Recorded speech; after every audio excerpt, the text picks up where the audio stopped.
Hello, welcome to Story Time with Judy. Our book today is The Big Cheese by Jory John and illustrated by Pete Oswald. Well, the big cheese thinks he is the big cheese. He thinks he is the most important person and nobody can beat him at anything because he is the champion. Well, then when they have their annual Olympics, let's find out if he wins or not, if there is another little wedge cheese that comes along and beats him. Let's find out, and let's find out what happens to his ego. That's right, folks. I'm the biggest, cheesiest piece of cheddar around. I'm really something to behold. Take a look at me. Are you seeing what I'm seeing? Have you ever observed a more impressive cheese in your life? It's not just my stature either. It's my presence, my vibe, the energy I emanate, the excitement I exude. It's the way I fill a room, or a theater, or a stadium. Wherever I go, I cause a fuss. Heads turn, jaws drop, gasps are audible. That's why they call me Cheese. Oh, say it with me, please. The Big Cheese. Ta-da! You'd better believe it. How did I get such a good, or I say Gouda reputation? Well, I wasn't always a big shot. I grew up on a crowded platter in a tiny kitchen. I was an unremarkable little curd. We lived quiet lives of pasturation. But I wasn't happy with the status quo. Oh no, I wanted to make a big old name for myself. So I resolved to become a big cheese. I wanted the praise, the cheers, the spotlight, the attention, the ovations, the celebrations. I set to work, and before long, I was on the fast track to success. I dressed to impress. I shredded the competition. I stole every show. And then I'd brag nonstop to anybody who'd listen. Hey, did you see me score that goal while I was literally yawning? What was the secret to my success? Well, I stuck to the things I was good at. That way I couldn't possibly fail. Did it get a little boring never trying anything new? I suppose. But it didn't matter as long as everyone agreed that I was, oh, say it with me, please, the big cheese. Ta-da! But then, one fateful day, I met Wedge. He was new in town, and he seemed to be my exact opposite in every way. He was quiet. I was loud. He was shy. I was bold. While I dominated conversations, he kept to himself. I didn't pay him much attention at first, because why would I? I was too preoccupied with being the center of my universe. But then, without warning, everything changed. Here's what happened. Every summer, our tiny village staged an all-day cheese-cathon. Guess who had first-place trophies from the last 6 years? Oh, say it with me, please. The big cheese. Ta-da! You'd better believe it. This year's opening ceremony started at 5 a.m. sharp. I was fully primed and prepared to prevail. First was a foot race, and I zipped into the lead.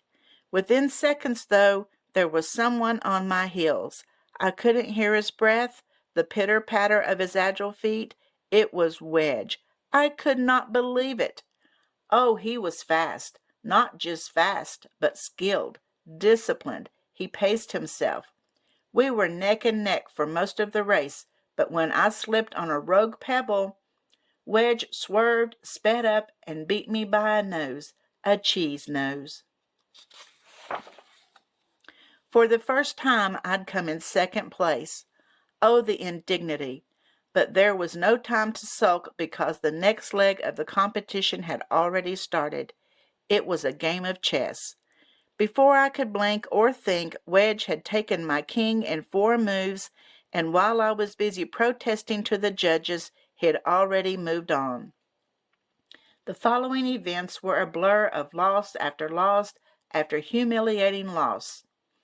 Hat making, sheep herding, bread buttering. It turned out that Wedge was quietly excellent at everything. Even when he won, though, he didn't gloat. He was so humble. It was odd. It was disconcerting. It was absolutely baffling. Finally, I watched in dismay as Wedge trounced me one last time, and the day came to a bitter end. Well, bitter for me at least. I went through every possible emotion. Arg, ruh, no, boo, why, until I finally exhausted myself. As I lay in the muck, I heard a thunderous voice make the dreaded announcement. First place goes to newcomer Wedge Wedgman. The crowd roared its approval. What had just happened? I was honestly hard to fathom. I closed my eyes. Suddenly, inexplicably, I felt a sense of calm come over me. I listened to my breathing, to the steady beating of my heart. Yes, I had lost, again and again and again. But after all that, I actually felt okay, relieved even.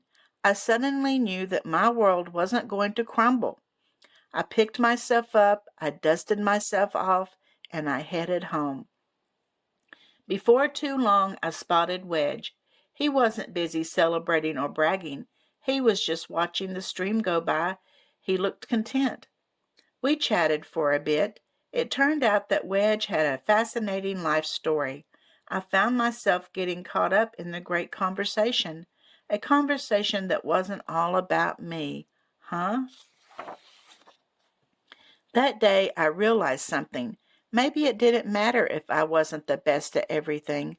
In fact, perhaps it was healthy for me to lose for once. And sure, my ego was bruised in the short term, but over time I gained some perspective on what's really important. Losing taught me about empathy and humility. It showed me that I'd become so focused on winning that I was missing out on the joy of participating. And it helped me see that I can live with defeat, even if I get a bit angry or frustrated at first.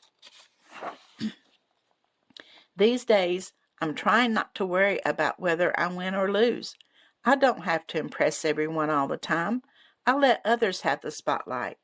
And I've taken up some new hobbies just for me. Yes, I'm trying to be a better Will of Cheddar. So now, when I brag about something, well, I mostly brag about my friends. Whoa, did you see that? What a move. Because it turns out that anyone from a crumb of gorgonzola to a fleck of feta to an unassuming wedge of brie can be, oh, say it with me, please, the big cheese. Ta-da, ta-da, ta-da. You better believe it. Well, he learned a valuable lesson, didn't he?